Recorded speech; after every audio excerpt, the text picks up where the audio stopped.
Bon, il est 20 heures. Je propose qu'on commence.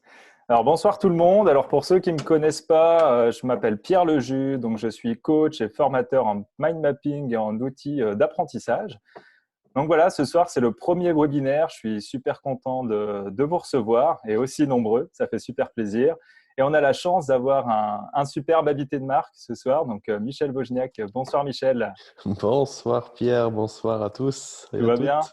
Oui, Bon, écoutez, comme ce soir, on va parler de la PNL et du mind mapping. Voilà, d'habitude, je prends le temps de présenter ces petits points-là, mais on va laisser directement Michel nous présenter tout ça. Alors, voilà, c'est une session qui se veut interactive. Donc, moi, je vais poser quelques questions. Laissez vos questions en commentaire également, et puis on va essayer de répondre à tout ça. Bon, pour commencer, Michel, qu'est-ce que la PNL déjà? alors la PNL, c'est quelque chose dont on entend beaucoup parler Mhm. et malheureusement qui est souvent mal compris. La PNL, si on devait la résumer en une phrase, c'est l'étude des comportements à succès. En gros, on va chercher à regarder ce qui fonctionne, ce que les gens arrivent à faire, plutôt que de regarder ce qu'ils n'arrivent pas à faire. Ça, c'est un petit peu une vision un peu plus médicale. Quand on parle d'un trouble ou de quelque chose comme ça, on va cibler sur ce que la personne ne sait pas faire. Et bien, en PNL, on va aller regarder ce que la personne sait faire. Et on va chercher à optimiser tout ça. Alors, si on devait concrètement exemplifier la chose, euh, prenons par exemple une personne qui a une stratégie d'apprentissage donnée, qui fonctionne plutôt bien. Tu sais, par exemple, une personne qui, mettons, jusqu'au niveau du lycée, se débrouille bien à l'école Mhm. et à un moment donné arrive à l'université, tout le contexte change. Avant, il était bien pris en charge. Avant, c'est l'école qui lui agençait, on va dire, son agenda, qui lui donnait des tâches à réaliser. Et là, d'un coup, il arrive à l'université où il est un peu lâché comme ça dans la nature. Et il se retrouve en fait souvent en échec. Et ça, c'est très courant, très très courant même pour des personnes très bonnes au lycée.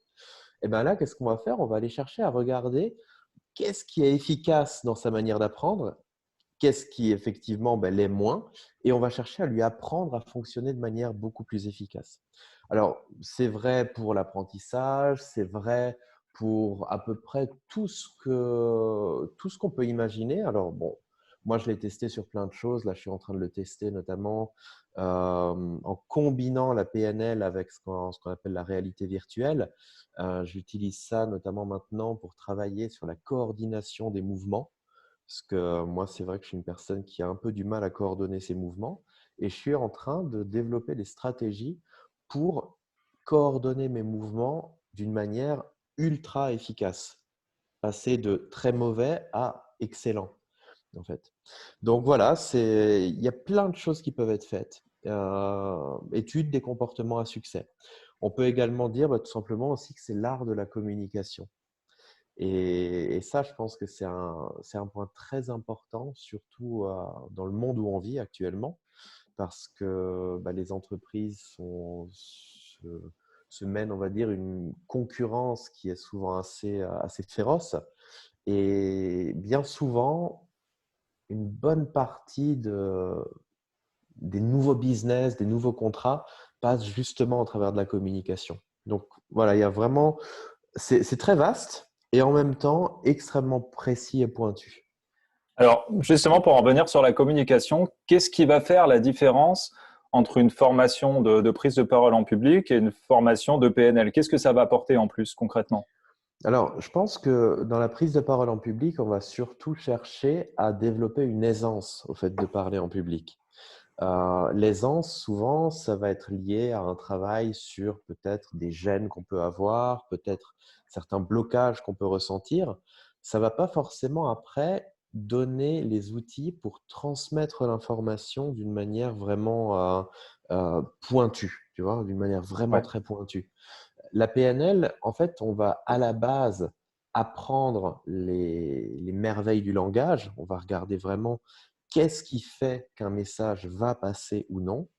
Chercher à s'adapter également aux personnes, puisque chacun est différent. Donc, réussir à s'adapter à une personne individuelle, mais aussi à un groupe de personnes. Et ensuite, effectivement, le fait d'avoir des outils qui permettent de modifier ces perceptions internes fait que, effectivement, on va pouvoir travailler sur le niveau d'aisance devant un public. Donc, c'est un petit peu l'approche inverse. On commence de l'autre côté, on va dire, du spectre, et puis on va tout doucement aller jusqu'au moment où la personne non seulement a l'aisance de parler en public, mais en plus de ça, où elle sait exactement utiliser son langage avec une précision absolument redoutable. C'est super intéressant ça, parce que en fait, ce que ça veut dire, c'est que ça permet d'être beaucoup plus adaptable et beaucoup plus flexible par rapport aux situations. C'est Et, exactement l'objectif. Ouais. et du coup, concrètement, comment ça se passe pour adopter ces stratégies-là et puis mettre en place ces comportements? Alors, ça passe par simplement de la mise en pratique. Il s'agit déjà de faire un certain nombre de prises de conscience sur comment fonctionne l'interaction, comment fonctionne le cerveau. Et à partir du moment où on a ces prises de conscience, c'est de décider en fait d'utiliser ces techniques au quotidien.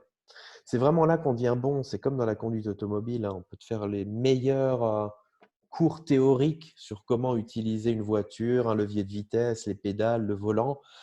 Tu vas jamais devenir bon avant de te mettre au volant et puis de te casser les dents en fait sur le fait de conduire et le fait de t'y mettre en fait. C'est sûr. Et du coup, on entend souvent parler de PNL sous différents termes, comme quoi c'est énormément de techniques, il y a énormément d'organismes qui proposent ça.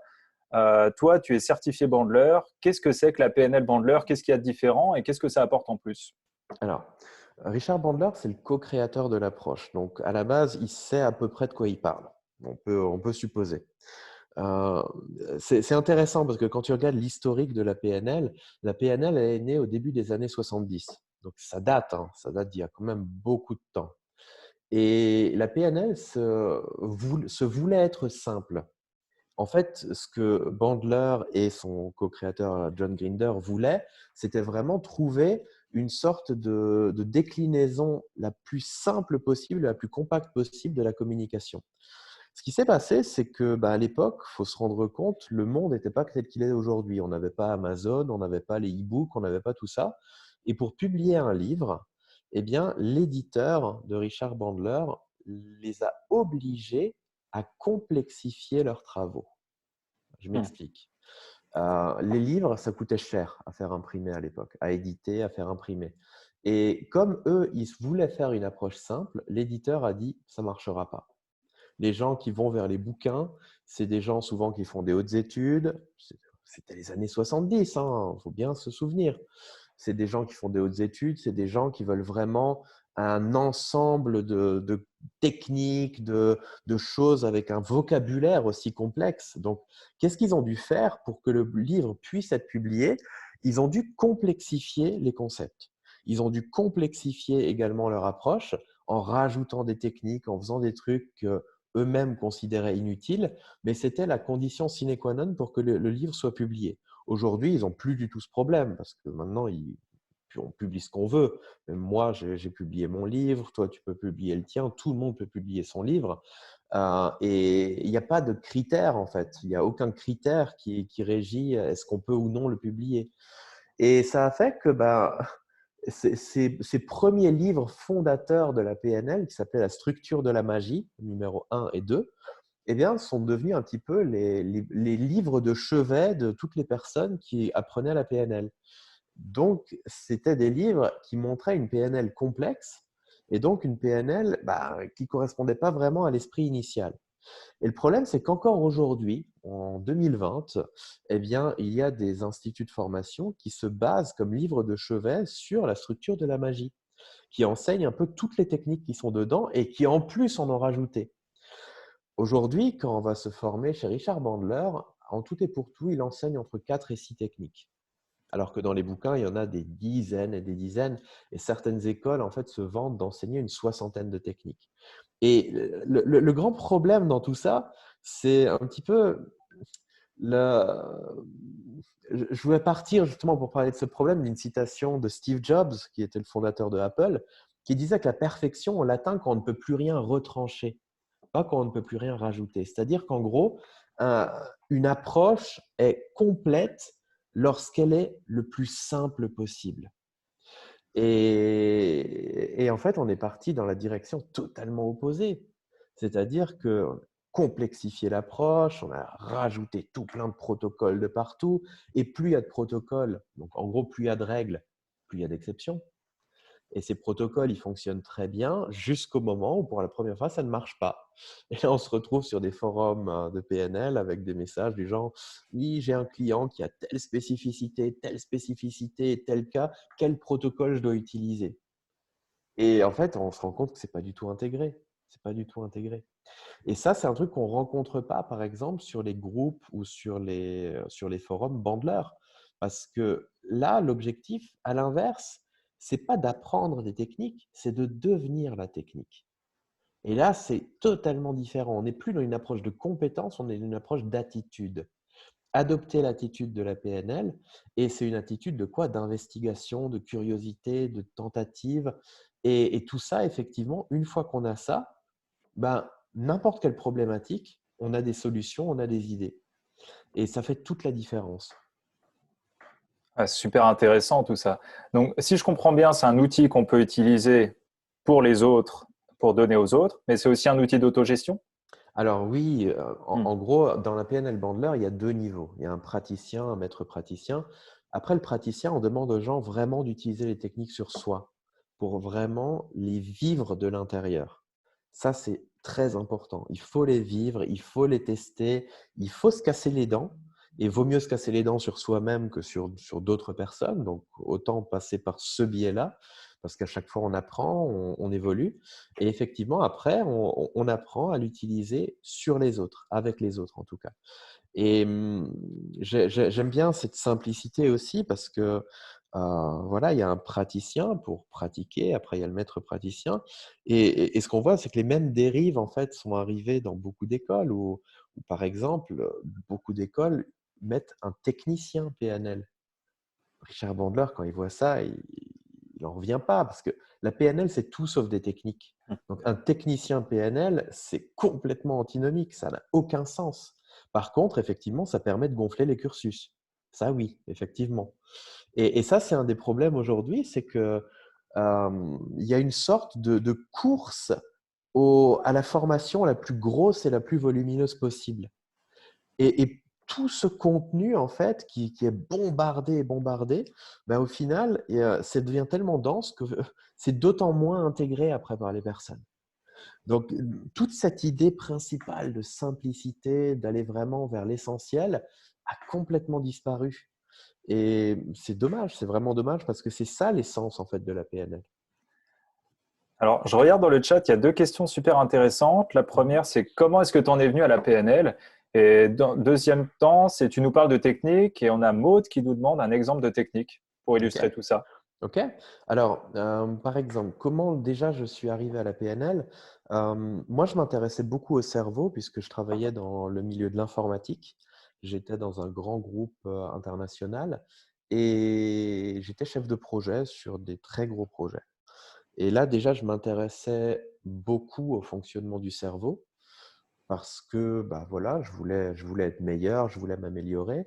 Et en plus, je travaillais dans un milieu qui aujourd'hui s'apparente à ce qu'on appelle l'intelligence artificielle. Alors à l'époque, c'est vrai que c'était encore très peu répandu, mais c'était des systèmes intelligents où je me suis dit, bah, tiens, je suis quand même curieux, est-ce que ces systèmes-là fonctionnent un petit peu comme notre cerveau humain, quoi? Est-ce que vraiment il y a des parallèles? Et bah, j'ai travaillé, comme un peu tout le monde, en me surinvestissant. Et à un moment donné, après 6 mois de travail, 7 jours sur 7, presque 12 à 16 heures par jour, je me suis effondré. Vraiment en burn-out, violent, bien comme il faut, où on m'a dit à l'hôpital que j'étais un légume, que je ne pourrais plus jamais apprendre, que je ne pourrais plus jamais gérer mes émotions. En gros, voilà, c'était foutu, quoi. On va dire, voilà, stop life, quoi. Et moi, ça m'a pas convenu. Ça m'a pas convenu du tout. Donc, j'étais déjà formé à la PNL. J'avais déjà suivi 4 écoles complètes. Après, suite à ça, j'en ai suivi une cinquième. Et toujours insatisfait du résultat, je me suis dit, bon, ok, soit c'est l'approche qui marche pas, soit c'est que j'ai pas attaqué par le bon angle. Donc là, je suis parti directement voir le co-créateur de l'approche, Richard Bandler. Et c'est là vraiment que j'ai eu tous les déclics, quoi. Vraiment, c'était 8 jours de formation, 7 jours même en plus à l'époque, c'était encore moins. Et ça a fait un déclic juste incroyable. Et ça m'a permis de sortir de la spirale du burn-out très vite, très très vite. Et ça m'a permis de reprendre le travail. Ça m'a permis en moins de 2 mois de reprendre un niveau de performance supérieur à ce que j'avais avant, avec juste la différence qu'au lieu de travailler 12 heures par jour, j'en travaillais plus que 8. Donc là, vraiment, vraiment, vraiment, j'ai optimisé tout ça. Donc en fait, c'est aussi se réapproprier son cerveau et réapprendre à l'utiliser efficacement, si je comprends bien. Ouais, Ouais. exactement. Exactement. Et du coup, on avait Maud qui nous demandait une petite technique. Est-ce que tu auras un exemple de technique pour illustrer tout ça? Ben en fait, les techniques reposent sur vraiment un concept qu'on retrouve partout. En fait, heureusement, on le retrouve partout dans la PNL. C'est ce qu'on appelle les sous-modalités. C'est quoi en fait? C'est le fait qu'on se représente le monde, tout ce qu'on voit à l'extérieur, on se le représente au travers de nos 5 sens. Par exemple, il y a les choses que je vois, il y a les choses que j'entends, il y a les choses également que je sens, que je goûte, que je peux toucher. Et tout ça, en fait, on se le représente dans la tête. L'idée de la plupart, en fait, de ce qu'on appelle des techniques, ou alors de ces grandes familles de techniques, c'est de changer ces représentations internes. Exemple. Je vais vraiment donner plutôt un exemple pour montrer un peu la différence. Prends 2 personnes qui sont dans un avion, sur le point de sauter en parachute. Sauf qu'une personne, c'est un parachutiste chevronné qui adore le parachute, qui est hyper excité à l'idée de sauter. Et l'autre, c'est quelqu'un qui a peur de l'altitude, qui n'a jamais sauté de sa vie. Ce qui est intéressant, c'est que ces 2 personnes-là, si on les branche à des appareils de mesure médicaux, il va être très difficile de dire, d'après les résultats, qui est qui. Parce que les 2 auront le cœur qui va battre la chamade, un par excitation, l'autre par panique, genre je vais mourir. Tous les 2 vont avoir des pics d'adrénaline, tous les 2 vont avoir des pics de cortisol, tous les 2 vont avoir une tension augmentée, tous les 2 vont avoir le système hormonal qui va être complètement en carafe, mais pas pour les mêmes raisons. Et la seule différence en fait entre les 2 personnes, c'est ce qui se passe dans leur tête. C'est qu'il y en a un, qu'est-ce qu'il imagine qui va se passer? Un, il imagine qu'il va sauter, qu'il va prendre son pied comme tout, qu'il va s'amuser, que ça va être la plus belle expérience de sa vie. Et c'est ça les images qu'il se crée dans sa tête. Et ces images-là sont connectées à, à tous ces ressentis, on va dire, et à tous ces réactions hormonales. L'autre, il va avoir les mêmes réactions hormonales, mais pour une autre raison. Parce que les images qui se font, c'est le parachute ne va pas s'ouvrir. C'est je vais m'éclater contre le sol. C'est je vais tomber dans les pommes. De toute façon, je ne pourrai pas activer le parachute. C'est ce genre d'image qu'il alimente dans sa tête. Et l'idée, en fait, de technique qu'on va utiliser en PNL, ça va être de changer ces images-là. Parce que chaque fois qu'on imagine quelque chose, il faut savoir une chose, c'est que notre cerveau ne fait pas la différence entre le réel et l'imaginaire. Ça, on le sait depuis 1964, hein, ce n'est pas un secret. Maxwell Maltz, déjà, qui était le père de ce qu'on appelle la psychocybernétique, c'est le père de toutes nos approches psychologiques d'aujourd'hui. Déjà, lui, il disait le cerveau ne fait pas la différence entre le réel et l'imaginaire. Donc, si tu es en train de te faire des images comme quoi tu vas tomber dans les pommes dès que tu vas sauter, que tu n'arriveras pas à tirer la ficelle pour ouvrir le parachute, etc., tu es en train de te créer un souvenir pour le futur. C'est juste incroyable, en fait. En gros, tu es en train de te créer des expériences négatives à répétition et c'est exactement comme si tu les avais vécues. Tu te sens exactement comme si ces trucs-là étaient déjà arrivés. Résultat, tu es en panique. Tu es en panique et effectivement, tu es en train de t'auto-condamner à vivre le truc de cette manière-là. Donc voilà, ce qu'on va faire justement en PNL, c'est travailler ces représentations internes pour les changer. Parce que la réalité, en fait, dans tout ça, c'est que on a tendance à confondre 2 verbes. Le verbe se souvenir et le verbe réfléchir ou penser. C'est-à-dire que on a tendance à imaginer les choses toujours avec le prisme de notre expérience passée, de ce qui s'est passé avant. Donc, si avant, j'ai constamment eu peur du vide, par exemple, je me souviens que j'étais au sommet de la Tour Eiffel et puis que j'ai failli tomber dans les pommes, que j'étais au sommet de la butte Montmartre et que j'étais en train de vaciller carrément. Et bien, en fait, je prends tous ces souvenirs, je les entasse, je les empile, je les démultiplie parce que là, je suis quand même pas à 300 mètres d'altitude, mais je suis à quelques kilomètres d'altitude et je fonctionne sur la base de ces souvenirs. Et je ne pense pas. Parce que ce que ma tête, elle pourrait faire à un moment donné, c'est de se dire, c'est pas parce que c'est arrivé comme ça à chaque fois que ça doit continuer de la même manière. C'est pas parce que j'ai toujours, je sais pas moi, été mauvais en maths que je suis condamné à l'être. Pourquoi on est mauvais en maths? Parce que tout simplement, on n'a pas appris à faire des maths comme il faut. Mais là, c'est pareil. Donc, les techniques vont vraiment se baser là-dessus, changer ces représentations. Et on va le faire de manière extrêmement simple, qui sont vraiment toujours du cas par cas. On en parlait justement avant le live, parce que Pierre me demandait si je voulais faire des démonstrations ou quoi. C'est pas évident en fait avec de la vraie PNL à en faire parce que on s'adapte à la personne. C'est du live, c'est du vrai, et c'est pas une recette que je pourrais par exemple dérouler maintenant et puis chacun teste chez lui. C'est pas de la PNL ça. Ça c'est du spectacle, c'est de la clownerie en fait. La vraie PNL, on va vraiment s'axer sur la personne et c'est là qu'on va être efficace. D'accord? C'est pas en récitant une recette et avec 5 personnes différentes, j'utiliserai pas du tout la même manière de procéder. Et c'est ça la puissance qu'il va y avoir derrière l'outil et c'est pour ça aussi que c'est extrêmement efficace. Donc, ce qui est génial, c'est que vraiment, juste avec l'imaginaire, on peut totalement reprogrammer un cerveau pour avoir quelque chose de positif et génératif derrière, en fait. Absolument. En Ouais. fait, notre imaginaire, c'est le reflet de comment on se représente le monde.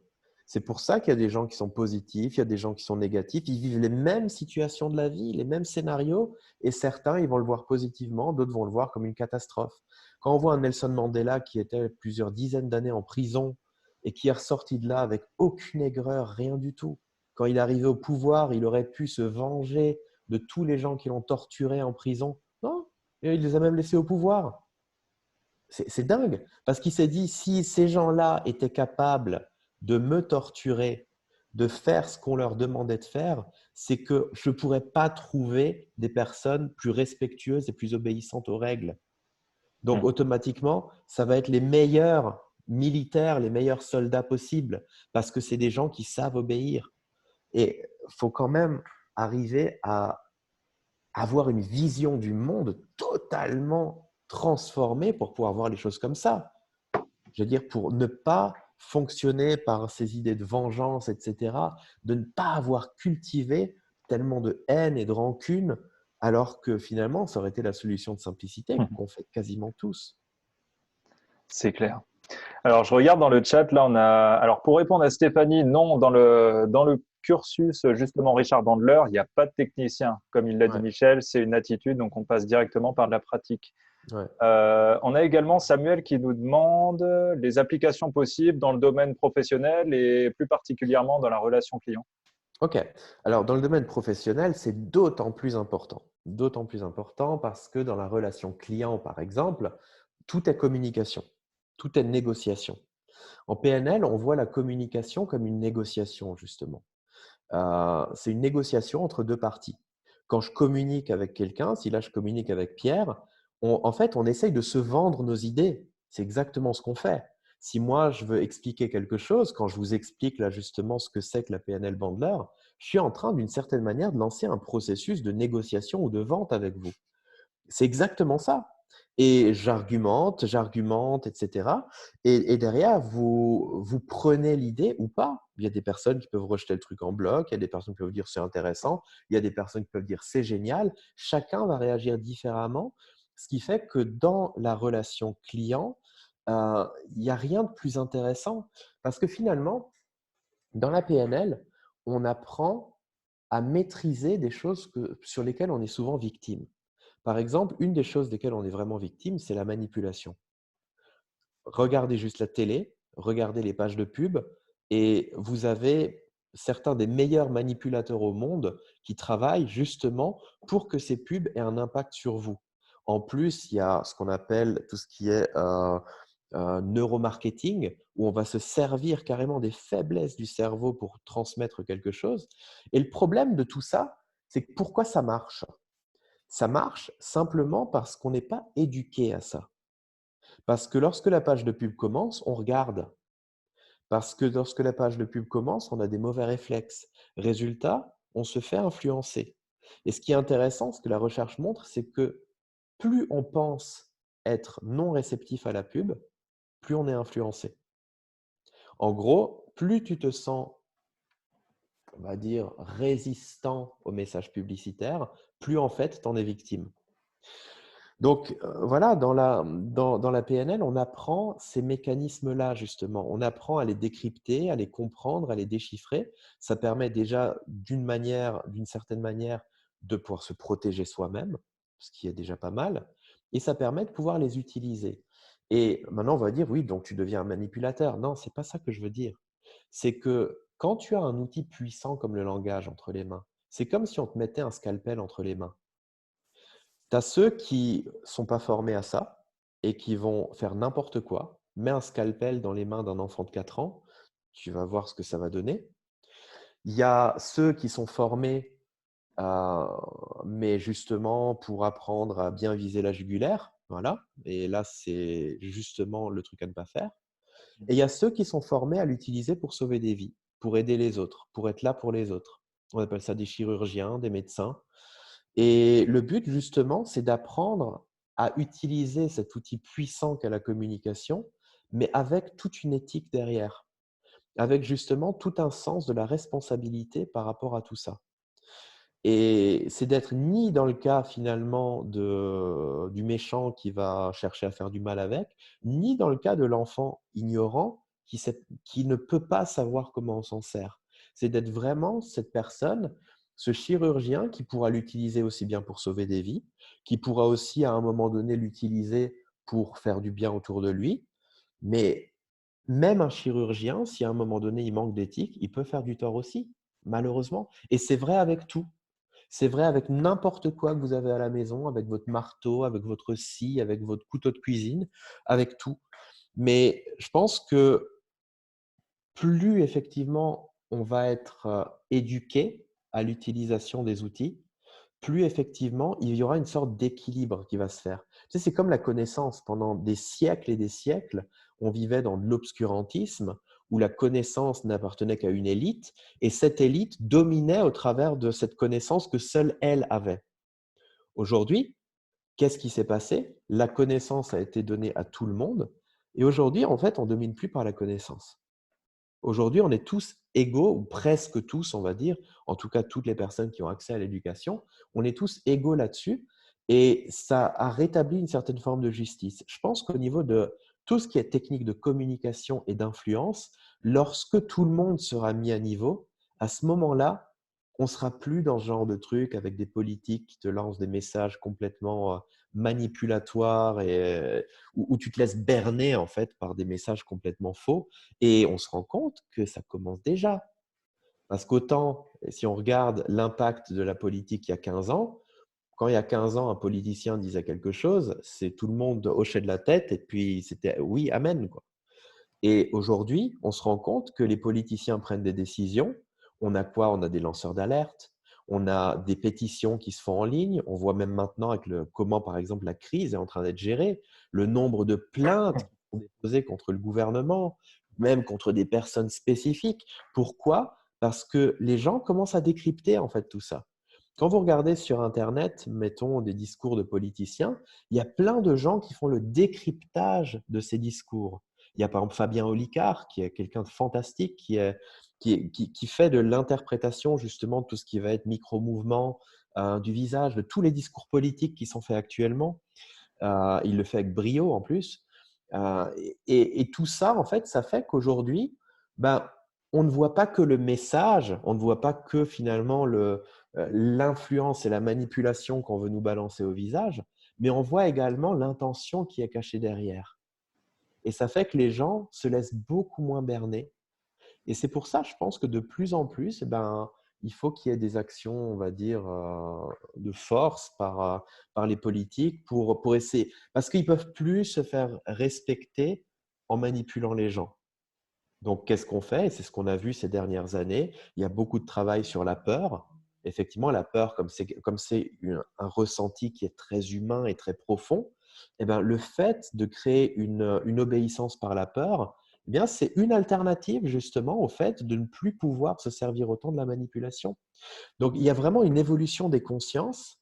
Et cette évolution des consciences, je pense qu'on est vraiment sur le départ, on est vraiment à la ligne de départ. Et il y a beaucoup de choses qui vont se bouleverser. Et je pense que plus il y aura de personnes qui vont être conscientes des mécanismes profonds du langage, plus en fait la situation va évoluer rapidement. Mais justement, alors du coup, parce que on sait qu'on est manipulé, on sait qu'il y a des très bons communicants en face et on voit un petit peu les enjeux qu'il y a derrière. Comment ça se fait qu'on ne soit pas conscient que la PNL, elle existe, ou du moins qu'on connaît des techniques de mémorisation, mais le mot PNL en France, par exemple, c'est quelque chose qui n'est pas du tout démocratisé. Ben, ce n'est pas démocratisé. Pourquoi? Parce que, tu sais, moi, je le vois parce qu'actuellement, en fait, je suis en train de suivre un MBA. C'est un Masters of Business Administration. C'est le grand diplôme de tous les grands chefs d'entreprise. Et je me rends compte au niveau des cours il y a une forme de clivage, tu vois. C'est-à-dire qu'il y a plein de contenus qu'on apprend là sur le leadership, le management, que j'ai jamais vu en école de management. Pourquoi? Parce que quand il y a des outils qui fonctionnent, il y a toujours à un moment donné une sorte d'élite qui essaye de les garder à sa disposition. Malheureusement, c'est comme ça. Et quand tu as des outils de communication qui sont efficaces, et ils sont ultra efficaces, d'ailleurs, la PNL, il faut quand même savoir, hein, c'est utilisé par tous les négociateurs au monde, donc tous les négociateurs qui notamment travaillent dans le cadre de prise d'otages et compagnie, ils utilisent la PNL. Il y a toutes les autorités, ce qu'on appelle les agences d'intelligence nationale comme CIA, FBI et compagnie, qui se sont formées à la PNL. L'armée également se forme à la PNL. Il y a plein de choses. Moi, je travaille avec une armée actuellement pour justement former des généraux à la PNL. Donc, c'est des outils qui fonctionnent, mais c'est vrai qu'il y a quelque chose qui fait que, en tout cas en francophonie, on a cherché à faire passer ça comme mouvement sectaire à un moment donné. Hmm. Génial quand même, mouvement sectaire. Quand on voit la définition d'une secte, on se dit c'est complètement aberrant. En tout cas, c'est un super bon moyen d'étouffer un truc qui donne du résultat. Parce qu'effectivement, ben voilà, plus les gens sont formés à cette approche, moins il y a de levier au niveau des autorités, enfin pas des autorités, mais on va dire des politiques, je dirais. Et ça, c'est une réalité. Et c'est pareil dans les entreprises. Dans les entreprises, souvent, c'est des formations qui sont réservées au top management pour apprendre à communiquer, pour apprendre à passer des messages. Et généralement, c'est le genre de formation qui ne passe pas vraiment quand on veut se les faire financer, étonnamment, sauf si on est grand manager. Donc, c'est pour ça que c'est des formations généralement où les gens vont investir leur propre denier parce qu'autrement, ils n'y ont pas accès, tout Eh oui. simplement. Donc voilà, c'est une des raisons. Après, on va me dire, ouais, ça y est, tu es dans la théorie du complot. Non, c'est pas ça. Mais faut se rendre compte qu'à un moment donné, tout système tend à un équilibre. Donc Et du c'est coup, si tu avais un conseil à donner à ceux qui nous regardent et puis à ceux qui vont nous regarder après, pourquoi se rapprocher de la PNL au final? je pense déjà pour éviter de se retrouver victime de mécanismes comme la pub et compagnie. Le truc, c'est que on est aveuglé par tout ça. C'est-à-dire concrètement, et ça, la recherche le montre, il y a des études de partout sur PubMed, les gens qui pensent être les plus imperméables à la pub sont les gens les plus influençables. Et je pense que, voilà, comme tout, sachant que c'est un outil qui est énormément utilisé dans le milieu professionnel, dans la politique, dans le milieu humain de manière générale, plus on va être conscient de ce qui se passe, plus on va pouvoir maîtriser la situation. Donc concrètement, c'est comme l'éducation. C'est comme si tu me demandais, voilà, si maintenant on vivait dans un monde analphabète et que tu me disais, ben voilà, Michel, si tu devais dire aux gens, pourquoi est-ce que c'est important d'apprendre à lire? Je te dirais parce que c'est par la connaissance qu'on évolue, c'est par la connaissance qu'on évite justement de se retrouver comme c'était le cas au Moyen Âge, voilà, avec une élite qui a accès à la connaissance, et puis le bas peuple, tu sais, la roture qui finalement est juste voilà, en spectateur. Et aujourd'hui, c'est un petit peu, là, le niveau a été déplacé. C'est plus l'éducation, mais là maintenant, on est sur l'art de la communication, l'art oratoire. Et l'art oratoire, c'est pas tout nouveau, hein.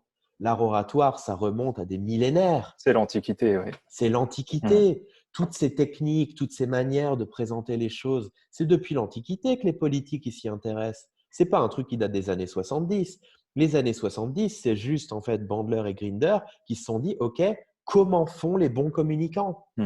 Comment font ces gens qui se passaient l'information vraiment de maître à élève, et que c'était des trucs voilà, extrêmement fermés, extrêmement verrouillés. Et eux, tout ce qu'ils ont fait, c'est qu'ils ont démocratisé quelque chose qui existe depuis des millénaires, mais qui était uniquement maîtrisé par une élite, tout simplement. Ouais. Bon, merci beaucoup pour ces précisions sur la PNL. Alors, j'espère que ça a répondu à vos questions. Bon, je vois qu'il y en a encore. On ne pourra pas toutes les évoquer parce qu'on a une deuxième partie qui va être tout autant intéressante sur le domaine de l'apprentissage, notamment le mind mapping, la mémorisation et la lecture rapide. Il y a peut-être juste une question que je vois là. Je t'en prie. J'ai juste mis la page Facebook. Quelle est la différence entre la PNL et la ProcessCom? Celle-là, je pense que ça peut être intéressant parce que la ProcessCom, c'est un modèle énormément utilisé en entreprise.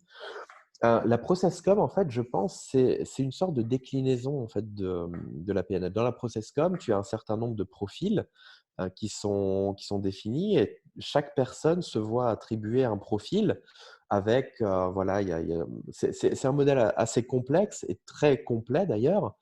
Et dans la PNL, on va chercher à faire quelque chose de similaire, mais sans avoir de référentiel initial. C'est-à-dire concrètement, moi, je suis quelqu'un qui rentre jamais vraiment dans les bonnes cases, en fait. Parce que voilà, je suis un peu hors norme, on va dire. Et j'aime bien l'idée de laisser une liberté. C'est-à-dire que les classifications, c'est super intéressant parce que ça permet d'avoir une base de travail. Mais ce que moi, j'ai pu observer, c'est que c'est intéressant de pouvoir aller plus loin qu'une classification. Et le fait de pouvoir directement extraire toute l'info nécessaire au travers du questionnement, je trouve, en tout cas moi, que ça me donne plus de latitude. En tout cas, ça me permet d'avoir une perspective beaucoup plus large. Je travaille beaucoup avec des politiques, je travaille avec des PDG de grosses entreprises et j'ai jamais eu besoin d'aller plus loin que finalement les extractions que je peux faire au travers de la PNL. J'ai jamais eu besoin de plus. Et je pense que comme le modèle est ultra simple, je pense qu'il donne plus de flexibilité que des modèles plus complexes, mais ils sont très bien. La ProcessCom, c'est top. C'est vraiment top. Il y a aussi l'énéagramme qui est génial. Il y a beaucoup vraiment de modèles très intéressants. Mais, enfin, je ne vais même pas dire mais, parce que mais, ça a tendance à annuler ce qu'on a dit juste avant. Mais plutôt, je dirais, c'est des modèles très intéressants. Et si à ces modèles-là, on rajoute une couche de PNL qui permet vraiment encore chirurgicalement d'aller encore beaucoup plus loin, je dirais, ça démultiplie d'autant plus l'impact de ces outils. Voilà. C'est ça qui est super avec la PNL, c'est que ce n'est pas un outil en soi, c'est une attitude qu'on peut dupliquer sur différentes approches et justement venir enrichir tout ça en fait. Ouais. Donc du coup, pour passer sur l'apprentissage maintenant, ça va être une question peut-être un petit peu basico-basique, mais c'est quoi apprendre concrètement selon toi? Et apprendre efficacement? Alors, ouais, et heureusement que tu fais la différence entre les deux, parce que apprendre, finalement, tout le monde sait d'une certaine manière le faire. Il suffit de se répéter un truc, et puis bon, on se dit, c'est bon, on a appris. Apprendre, ça va plus loin que ça. Ça va beaucoup plus loin que ça. Je me souviens quand j'étais à l'école primaire, on avait à un moment donné une poésie à apprendre. Et moi, je me souviens, haut comme trois pommes, à demander à l'instit comment je dois faire pour apprendre ça. C'était en fait la fable de La Fontaine. Comment je fais pour l'apprendre? Et lui m'a regardé en hochant les épaules. Il a dit, bah, tu l'apprends. Imaginez un petit peu que sur un processus autre, comme la conduite automobile, vous arrivez à l'auto-école, on vous met au volant d'une voiture, le moniteur se met à côté et vous demandez comment je fais pour utiliser ce truc-là. Il dit bah, tu l'utilises quoi. Vous imaginez un peu le truc? C'est ce qu'on fait à l'école en fait. Et pourquoi on peut se permettre de faire ça? Parce qu'un enfant a un cerveau extrêmement malléable et flexible. Alors c'est vrai que le cerveau s'adapte. Donc qu'est-ce qu'il va faire le cerveau de l'enfant? Comme c'est une éponge à apprentissage, il va tout simplement faire son job et c'est pour ça que la plupart des gens aujourd'hui se souviennent des fables de La Fontaine. Le problème, c'est quand on arrive à un certain âge. Cet âge, généralement, c'est aux alentours de l'adolescence, où d'un coup, chimiquement, dans le cerveau, il devient moins une éponge qu'avant. Et on se retrouve avec des élèves qui rentrent au collège, qui évoluent au collège, et ils se rendent compte que c'est plus aussi facile qu'avant. C'est plus juste je me répète 3 fois la poésie et je m'en souviens. D'un coup, c'est plus difficile. Et ils commencent à galérer.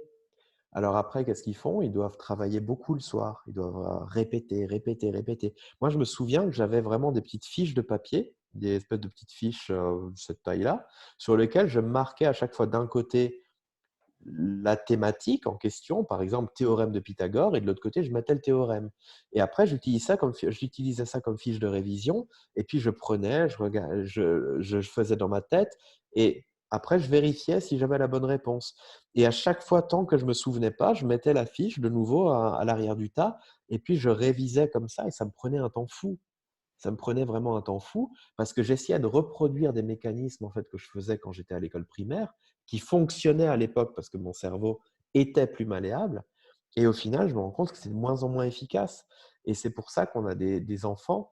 Et ça, ce n'est pas un truc contre le système, hein, concrètement. C'est le Haut Conseil de l'éducation qui a fait un constat en 2006, je crois, où il disait que finalement, eh bien, il y a près de 40% des élèves qui rentrent au collège en ayant des lacunes dans les bases du français et des maths. 40% des élèves qui rentrent au collège avec des lacunes dans ces domaines-là. Ça veut dire que vraiment, il y a une sorte de gangrène dans le système, quelque part, un truc une sorte de levure, en fait, là, qui est en train de moisir quelque part, et on ne comprend pas pourquoi. On sait effectivement qu'il y a d'autres manières de faire, puisqu'il y a plein de systèmes, comme le système finlandais, où ça marche nickel, où les élèves, voilà, ils vont à l'école 4 à 5 heures par jour, où il n'y a pas de devoirs, où ils sont sixièmes mondiaux quoi, dans les performances éducatives. Donc vraiment, on sait qu'il y a d'autres manières de faire. Et de nouveau, il y a une sorte de lenteur qui fait que, voilà, chez nous, ça n'évolue pas, ça ne bouge pas. On regarde une salle de classe en 2020, si on fait une photo et on la mettait en noir et blanc, ben, on pourrait la comparer avec une photo de salle de classe de 1950, c'est pareil. Et c'est quand même un dingue parce que le monde a tellement évolué, tout a évolué. Imaginons qu'aujourd'hui, la médecine en soit à l'état où elle était en 1950. On serait en train de se faire des saignées dès qu'il y a un problème, on se ferait traiter n'importe quel problème psychologique par des électrochocs. Ça serait un truc de ouf, quoi. C'est un truc complètement fou. Et pourtant, ben voilà, on voit que le domaine de l'éducation, il y a comme une sorte de pause qui a été mise à un moment donné dans le temps. On a fait pause et ça n'a pas évolué. Les neurosciences, elles te donnent tout plein d'infos sur comment fonctionne le cerveau. Et aux États-Unis ou dans d'autres pays, on tient compte de ça. Et chez nous, c'est long, c'est long, c'est long. Ça commence tout doucement, mais on a des années et des années de retard. Ouais, mais les Français, on aime ça. Ben, je pense qu'il y a, il y a, il y a un côté culturel, hein. C'est un Oui. côté culturel où l'administratif est, on va dire, le nerf de la guerre chez nous. Mm. Ça se comprend, ça peut s'expliquer. Après, c'est dommage parce que finalement, ceux qui en pâtissent, c'est les élèves. Mm. Ah, ouais. Donc, j'allais dire, en fait, apprendre à apprendre, ça s'apprend. Ben, évidemment, évidemment. Et je pense d'autant plus que moi, je suis parti de pas grand-chose parce qu'après le burn-out, ma mémoire fonctionnait plus du tout. Après le burn-out, si j'avais discuté 1 heure avec toi, concrètement, ben, 1 heure plus tard, je te revois, je t'aurais dit bonjour comme si je ne t'avais pas vu. Et donc, du coup, qu'est-ce que tu as mis en place pour remédier à ça? Parce que tout à l'heure, tu nous parlais technique. Qu'est-ce que tu es allé chercher justement Ben, ce pour… que je suis allé chercher déjà, c'était les stratégies donc c'était la PNL et Mhm. c'était également, je suis allé voir le plus grand expert de l'apprentissage qui pour moi existait au monde, qui était Tony Buzan, qui est l'inventeur donc des cartes mentales ou du mind mapping. Et je me suis dit, bah, si quelqu'un peut m'aider, c'est lui. Donc je suis allé le voir, je lui ai expliqué mon problème et moi je l'ai expliqué sous forme de problème et lui m'a dit, mais tu n'as pas de problème en fait. Il dit, Mais et si tu avais un problème, le seul problème que tu as, c'est que tu ne sais pas comment faire. Et j'ai trouvé le concept super hmm. intéressant. Parce que moi, en plus, j'ai développé une forme d'hyperactivité après le burn-out. C'est-à-dire, je ne pouvais plus rester concentré plus de 2 minutes. Je pétais un câble, littéralement. Si je devais rester à discuter avec quelqu'un, je n'arrivais pas à rester concentré. Je n'arrivais pas. Et moi, on m'a dit, oui, c'est une forme de TDAH, mais ce n'est pas vraiment ça, parce que normalement, ça se développe dans l'enfance, mais là, ça s'assimile à, etc. Et moi, je lui ai dit ça à Tony Buzan. Il m'a tout de suite coupé. Il m'a fait non, non, non, non, non, non, non. Il regarde Et- pas ça comme ça. Il dit, ouais. regarde ça comme une compétence. Je dis, quoi? Il me dit, tu vas voir, je vais faire de ton pire ennemi ton meilleur ami. C'est ce qu'il m'a dit avec le problème de l'attention. C'est Incroyable. ce qu'il a fait. C'est ce qu'il a fait. Aujourd'hui, j'ai toujours cette hyperactivité qui est là, mais c'est mon meilleur ami. Jamais je voudrais m'en défaire, clairement. Parce qu'aujourd'hui, je me sers de l'hyperactivité pour apprendre. Alors que normalement, c'est un truc qui t'empêche d'apprendre.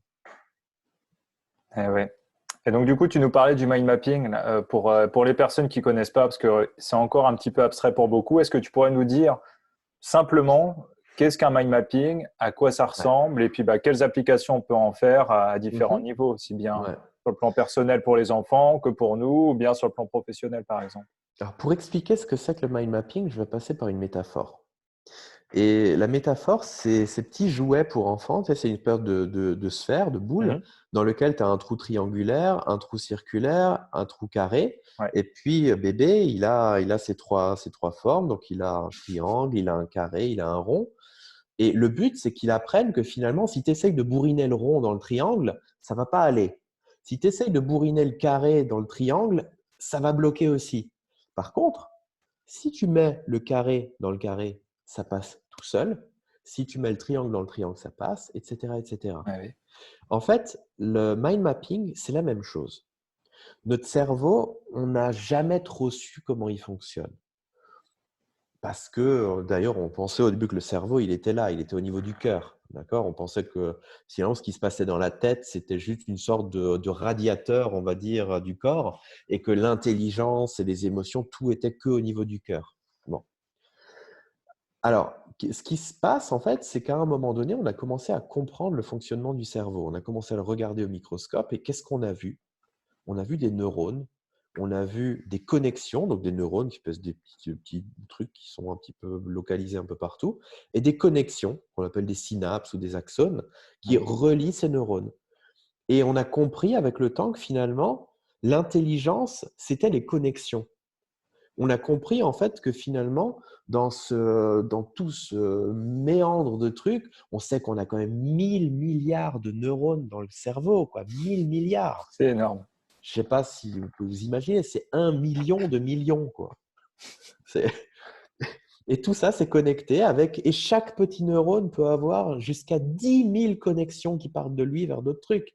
Donc, ça veut dire qu'au niveau du nombre de connexions, 1000 milliards fois 10 000, on peut arriver à 100 000 milliards de connexions possibles. C'est, Ça dépasse l'entendement, ce truc-là. 100 000 milliards. Alors, qu'est-ce que ça veut dire tout ça? C'est que Voilà, qu'est-ce qu'on en finalement, fait? mais qu'est-ce qu'on en fait? Eh ben, on se dit que finalement, si le cerveau marche comme ça, avec des points donnés et puis des connexions qui sont faites, ben, peut-être que finalement, c'est comme ça qu'il faut accéder au cerveau, un peu comme l'enfant qui met le triangle dans le triangle et le carré dans le carré.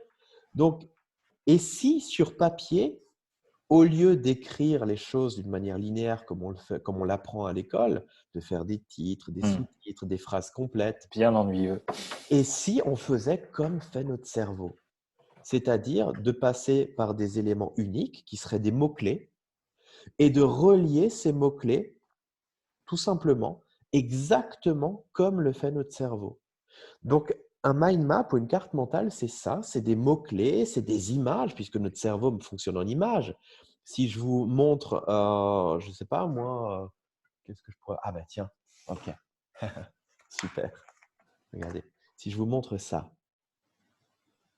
ce que votre cerveau se représente, ce n'est pas la lettre K, la lettre I, la lettre W et la lettre I. Non, votre cerveau se représente le kiwi. Votre cerveau, qu'est-ce qui s'est passé au moment où vous l'avez vu? Peut-être certains en ont eu une représentation, peut-être certains ont même vu le kiwi tranché en deux avec les petits pépins dedans. Mm. Certains peut-être ont même ressenti le goût du kiwi, d'accord? Parce que le cerveau marche comme ça. On dit souvent qu'une image vaut mieux que 1000 mots, et c'est vrai.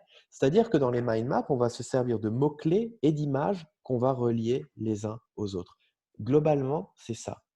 Et là, effectivement, on va reproduire sur papier la manière avec laquelle le cerveau fonctionne à l'intérieur. On va faire rentrer le carré dans le carré, le triangle dans le triangle et le rond dans le rond. Et on va éviter toute la déperdition liée aux mots, parce qu'on sait que dans une phrase complète, et ça, c'est évalué par des études, il n'y a que 10% des mots qui sont Mm. utiles. Ça veut dire que 90%, je vais même dire 90 puisque je suis en Suisse, 90% des mots ne servent à rien.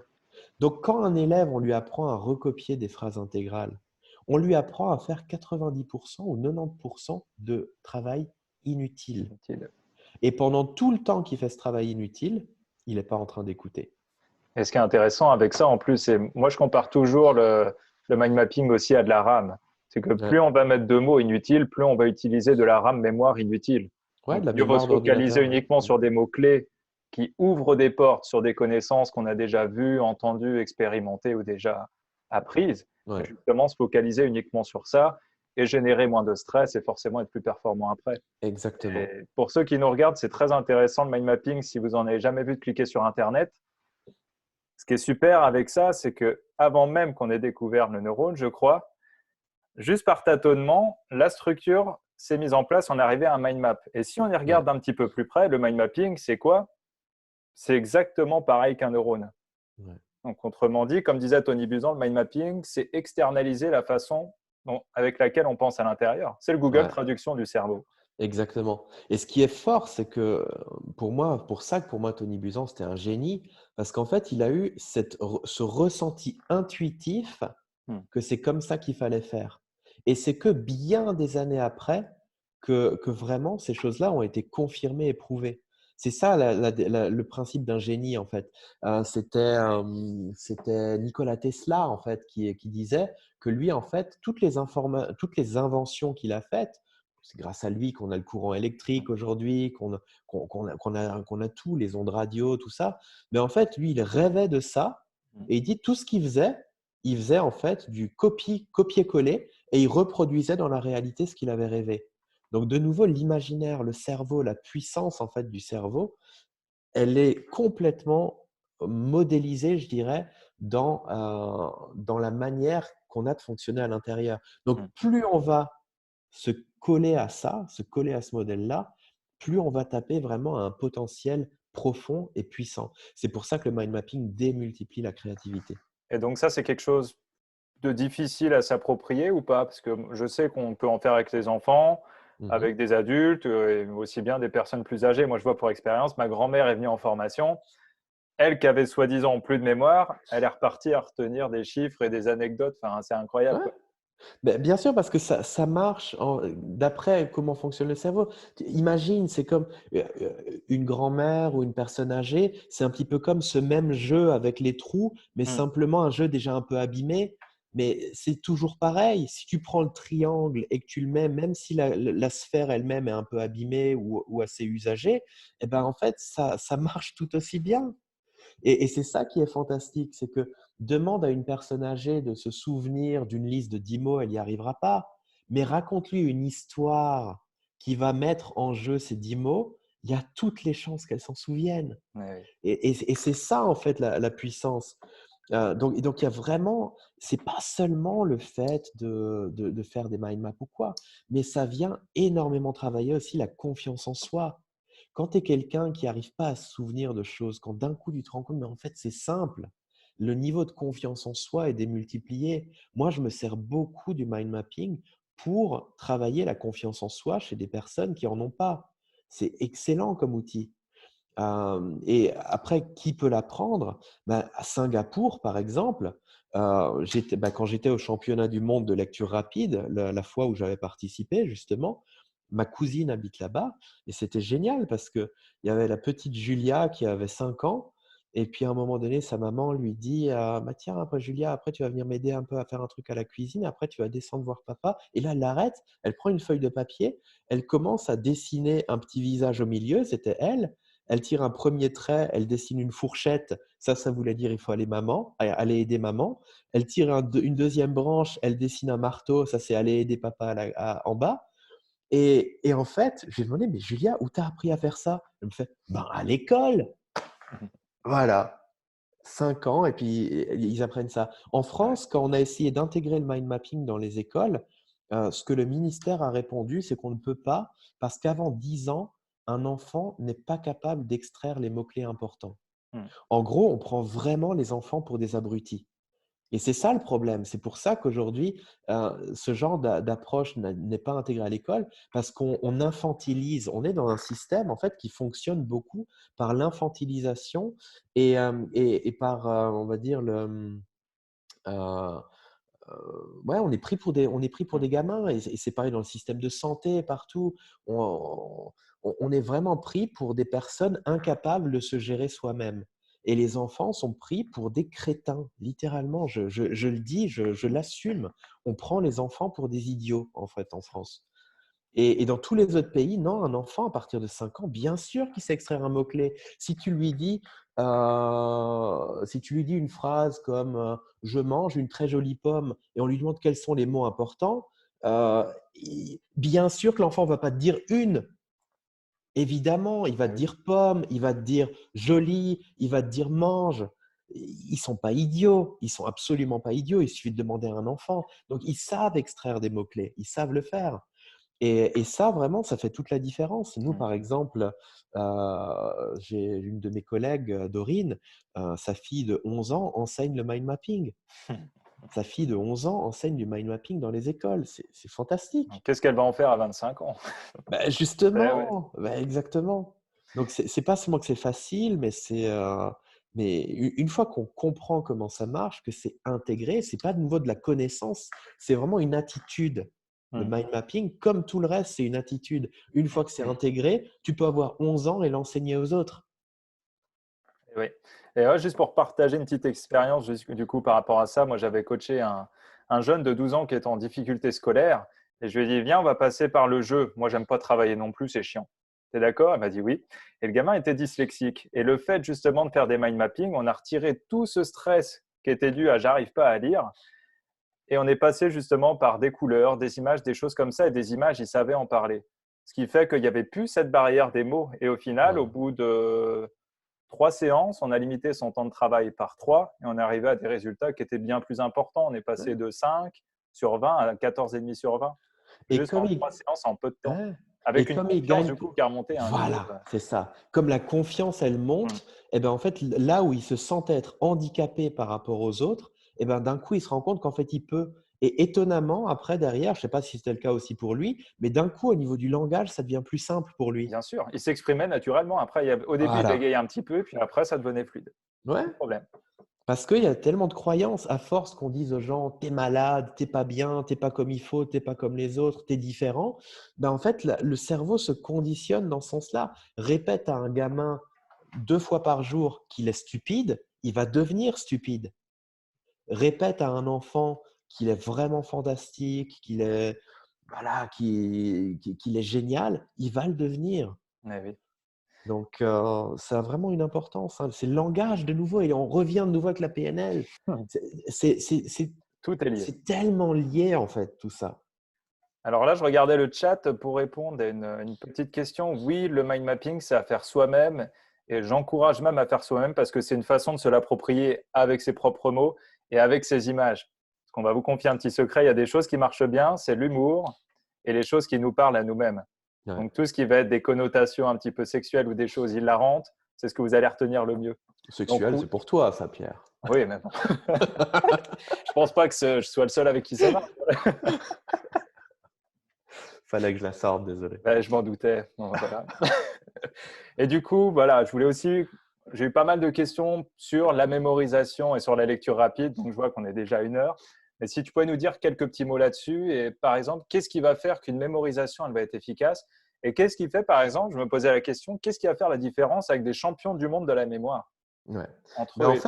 en fait, qui peut le plus, peut le moins. Les techniques qui sont enseignées quand tu vas faire une formation de mémoire, c'est les techniques utilisées par tous les champions du monde de mémoire. Pourquoi? Parce que la mémoire fonctionne pareil chez tout le monde. La mémoire, elle est basée sur quoi? Elle est basée sur des associations. Elle est basée en fait sur de la répétition et de l'émotion. Ça veut dire quoi? Ça veut dire que si maintenant je te donne une liste de 10 mots à apprendre, telle quelle, comme ça, ben, la plupart des gens ont du mal à s'en souvenir. Ils ont vraiment du mal.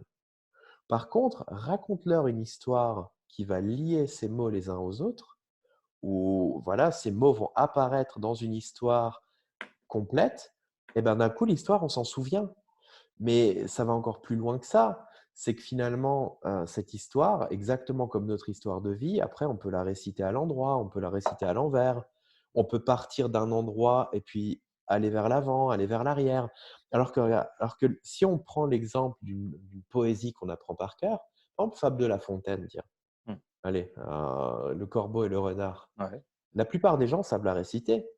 Mais si maintenant, je te demande de commencer au milieu, je sais pas moi, «Eh bonjour monsieur du corbeau».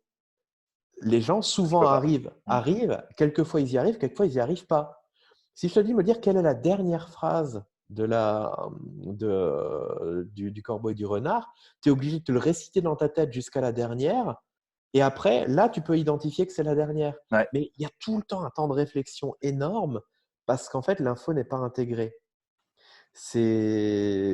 Voilà, donc l'apprentissage efficace, ça va être d'apprendre à comprendre comment fonctionne le cerveau et à se servir de ça. Parce qu'à partir du moment où on sait comment ça marche, eh Eh ben, on oui, peut l'utiliser de manière toute simple. c'est une C'est tout machine. ultra simple. Ouais, oui, exactement. Et même une personne âgée qui a un cerveau qui peut-être fonctionne beaucoup moins vite qu'une personne de la quarantaine ou de la trentaine, eh ben, ça marche tout aussi bien. Hmm. Alors là-dessus, justement, j'en profite pour le rajouter, je le dis à chaque fois, mais on commence à vieillir lorsqu'on arrête d'apprendre. Ouais, On produit des neurones jusqu'à plus de 80 ans. On ouais, continue d'en créer. ouais, Donc ça, ouais, c'est ouais. vraiment un point super important. Et puis après, bah, effectivement, quel est le lien entre tout ça et la lecture rapide? Quelquefois, les gens ils me disent, c'est quoi le lien? Ben, le lien, c'est que la lecture aujourd'hui, c'est la connaissance. Par exemple, euh, aujourd'hui, il y a beaucoup de choses qui sont en train de se développer en intelligence artificielle. Et les gens ont une peur bleue de se dire, mais mince, un jour, les machines vont remplacer l'être humain. Oui, il y a plein de choses sur lesquelles les machines commencent à remplacer l'être humain. Et c'est pas toujours une mauvaise chose. Mais par contre, il y a un point sur lequel les machines ne pourront jamais remplacer l'être humain, c'est ce qu'on appelle les humanités. C'est cette Hmm. capacité à avoir une vision d'ensemble, une créativité, une capacité à générer des choses à partir de rien. Un ordinateur, l'intelligence artificielle, c'est généré à partir de choses déjà connues. Par exemple, vous prenez un ordinateur, vous lui injectez 100 000 tableaux de peintres, et il va être capable de créer une peinture toute nouvelle qui n'existe pas, mais toujours en s'inspirant de ce qui existe déjà. L'être humain, lui, il va beaucoup plus loin que ça. L'être humain peut partir de rien du tout et créer, inventer, Hmm. à partir de rien. Et ça, c'est un truc que l'ordinateur ne saura jamais faire. Et ce que disent les experts de l'intelligence artificielle, c'est qu'on n'y arrivera pas. Les plus grands experts de l'intelligence artificielle, tu prends par exemple le créateur de AlphaGo, qui est en fait le système qui a révolutionné l'intelligence artificielle ces dernières années. Lui, il dit, on n'arrivera pas à atteindre l'être humain, sauf si l'être humain devient de plus en plus stupide. Et aujourd'hui, c'est ce qui est en train de se passer. Parce que qu'est-ce que font les gens? Ils légument devant la télé, ils légument devant Netflix, devant tout ce que tu veux. Et ces trucs-là, en fait, endorment le cerveau. C'est pas seulement que ça, c'est neutre, mais c'est négatif. Dans la formation en technique de mémorisation, on voit même l'impact de la télé sur les enfants qui les rend plus stupides qu'ils ne l'étaient. Études scientifiques à l'appui, même en regardant des contenus éducatifs, des trucs du genre d'oral exploratrice. Un enfant qui regarde ça perd du langage. C'est pas juste qu'il n'apprend pas, il en perd. 20 ans d'études scientifiques qui ont été faites là-dessus. Aux États-Unis, on le sait, on en parle, partout on en parle, pas chez nous. Ben, nous, on en parle dans les formations parce que c'est super important. Donc, tes conseils par rapport à ça, ce serait quoi? Ben, les conseils, c'est justement de redécouvrir le plaisir de la lecture parce que les experts de l'IA, ils te disent que pour éviter qu'on se fasse un jour dépasser par l'intelligence artificielle, il faudrait obliger tout enfant à lire au moins un livre par semaine. Et ça permettrait que les cerveaux se développent de la bonne manière pour arriver vraiment dans une société où effectivement l'être humain aura toujours un coup d'avance sur la machine. Donc, L'intelligence artificielle est super puissante, mais sur une tâche concrète. Par exemple, tu vas apprendre à une intelligence artificielle à jouer au tennis, par exemple, ou à jouer au tennis de table, ou à jouer aux échecs. Mais tu prends cette même intelligence artificielle, tu lui demandes de te cuire un œuf au plat, il ne saura pas. Par contre, un être humain, tu peux lui apprendre à jouer au tennis de table et un jour tu lui dis bah vas-y, ok, cuis-moi cet œuf. Même si à la base il l'a jamais fait, il va trouver un moyen de le faire. Et ça, c'est toute la différence entre l'être humain et la machine. Et je le sais d'autant plus que maintenant, justement, je suis en train de faire un MBA en intelligence artificielle, justement. J'étais des deux côtés. J'étais du côté du développement, donc de création d'outils d'intelligence artificielle, et maintenant du côté beaucoup plus haut avec la prise de recul. Et moi, je suis convaincu, mais convaincu qu'on va garder le dessus sur le tout, sur tout ça, mais uniquement à condition qu'on arrête de prendre des décisions de merde, pardon. Parce que plus on va prendre de mauvaises décisions, plus en fait on est en train de creuser notre propre tombe. C'est ça en fait le truc. Et tous ces trucs, ces loisirs digitaux. Alors, moi, je suis bien placé pour en parler. Je suis à fond dans l'informatique et dans tout ce qui est réalité virtuelle et compagnie. Mais je veux dire, c'est un truc qui peut apporter beaucoup à la civilisation, mais c'est un truc qui peut enterrer la civilisation aussi si c'est mal utilisé. Exactement comme tout le reste, comme la PNL, comme tout, ça peut aider, sauf si tu la prends mal. Si tu l'utilises ouais, mal, tu peux faire beaucoup de tort derrière. ouais, oui, super. Alors là, écoute, je vois qu'il est. Bah, merci pour tes éléments de précision.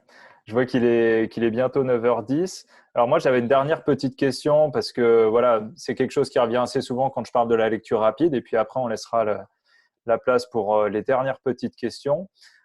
On parle de lecture rapide, donc forcément lire beaucoup plus vite.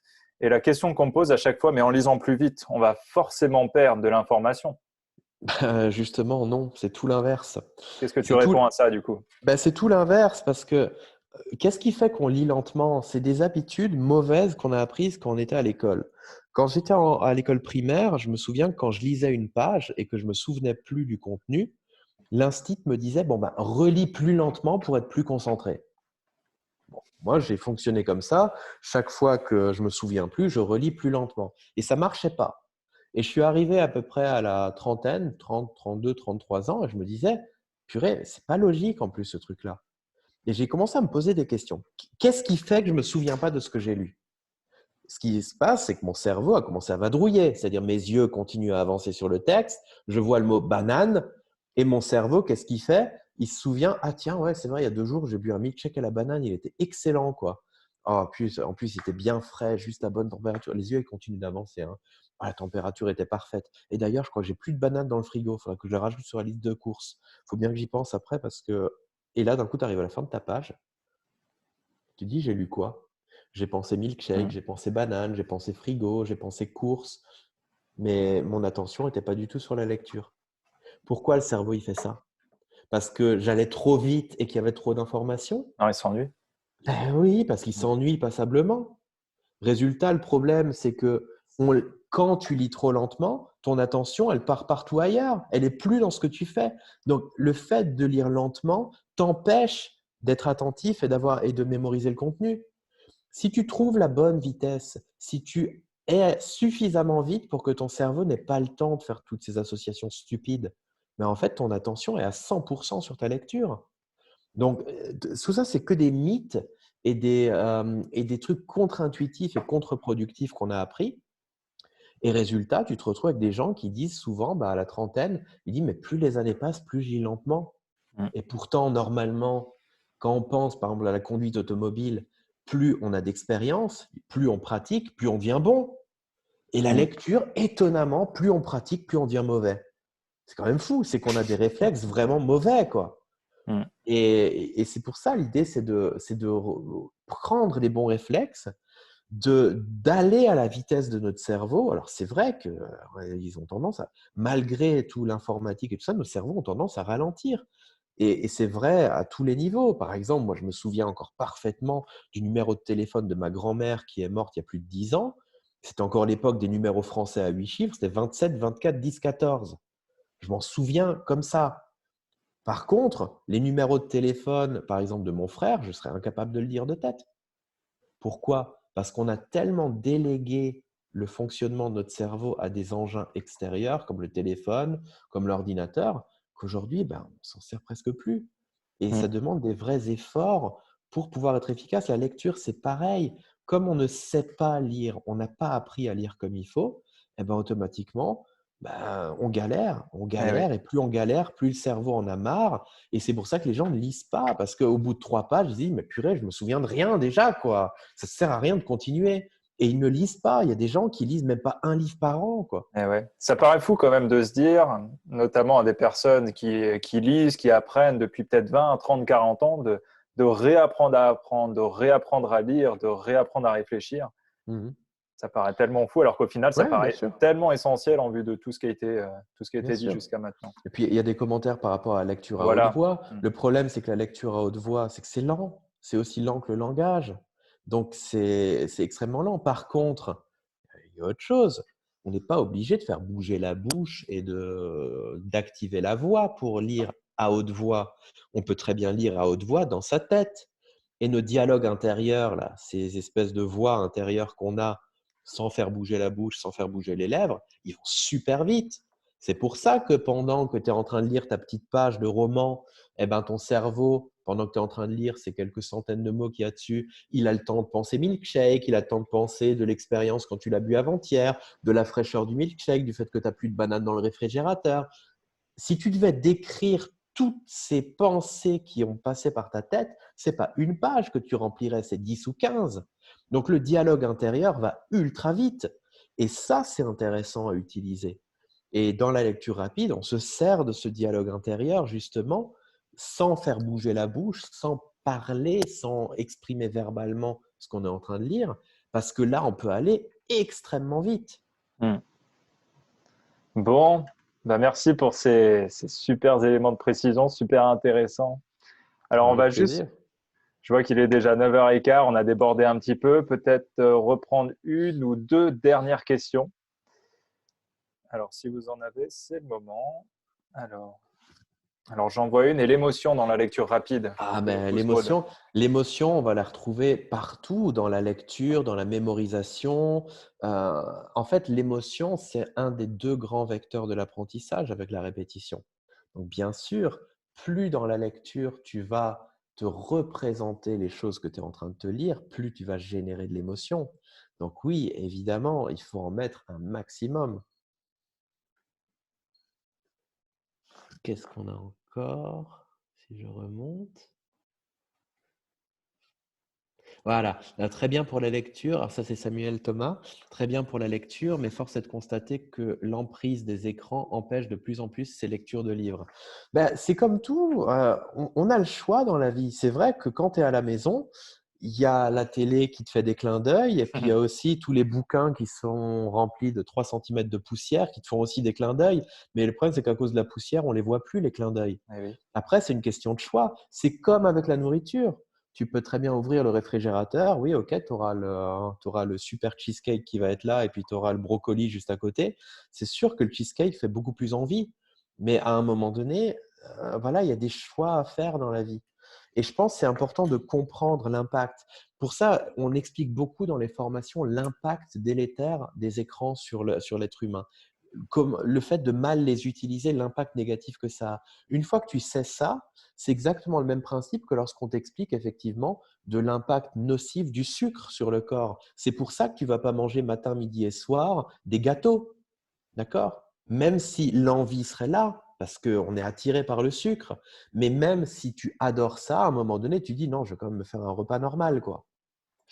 Peux prendre un petit truc en dessert, mais je ne vais pas que m'alimenter de gâteaux au chocolat ou de gâteaux à la fraise. Et c'est pour ça il y a cette notion de choix qu'il faut absolument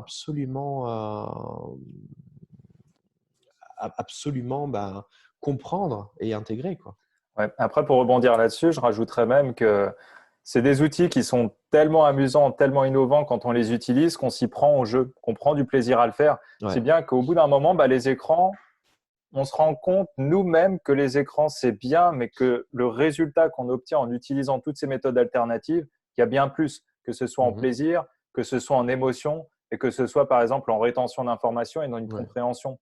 Et ouais. ça, c'est beaucoup plus stimulant au final que les écrans. On se rend compte Et, à long terme que devant ouais, les écrans, on végète, alors que là, on est vraiment dans un processus actif et on joue. C'est plus seulement j'apprends, ouais.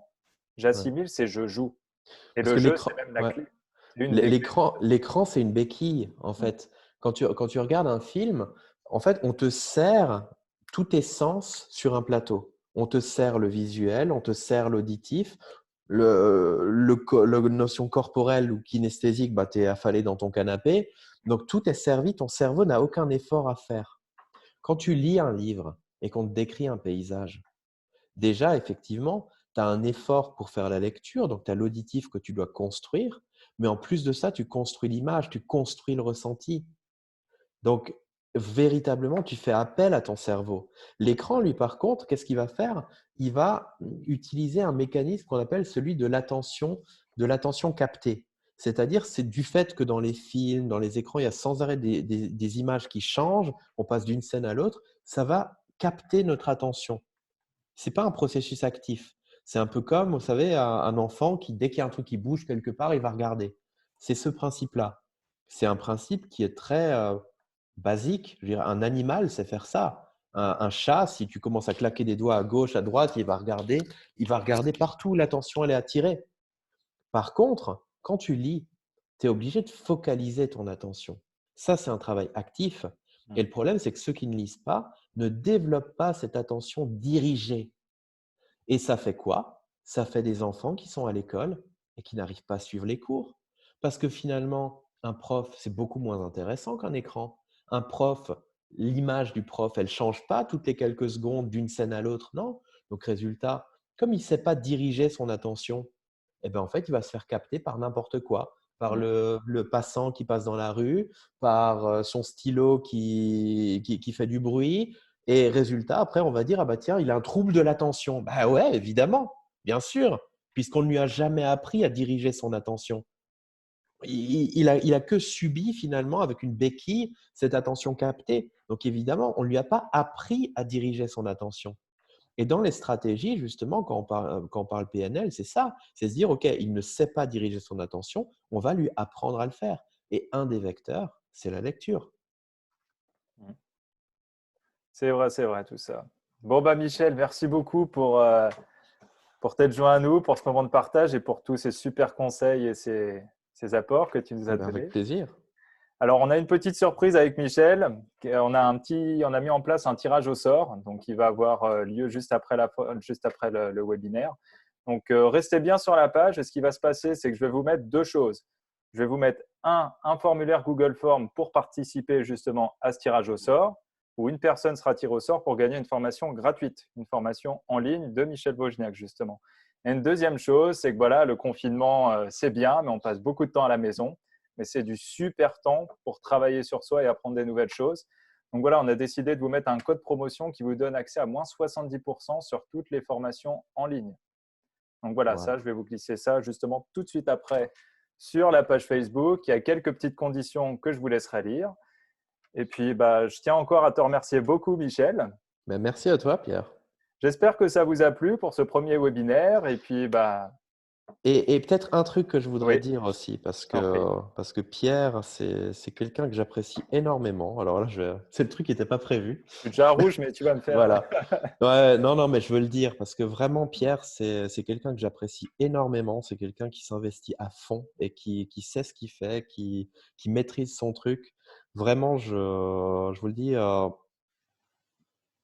c'est du bon. Vraiment, ce que Pierre fait, c'est vraiment du bon. Donc, voilà, je suis heureux d'être là. Quand il m'a proposé de venir, pour moi, c'était directement oui parce qu'il fait partie des personnes pour qui j'ai profondément de respect. Et vraiment, voilà, merci Pierre. Bah, merci beaucoup, Michel. Bon, on va te laisser. Je vous souhaite à tous une très très belle soirée. N'hésitez pas à laisser des petits commentaires. Je remettrai la vidéo disponible sur Facebook. Elle sera disponible également sur YouTube. Et puis, je vous dis à très très bientôt. Allez, bonne Ah, soirée. merci à vous, bonne soirée, au revoir. Au revoir.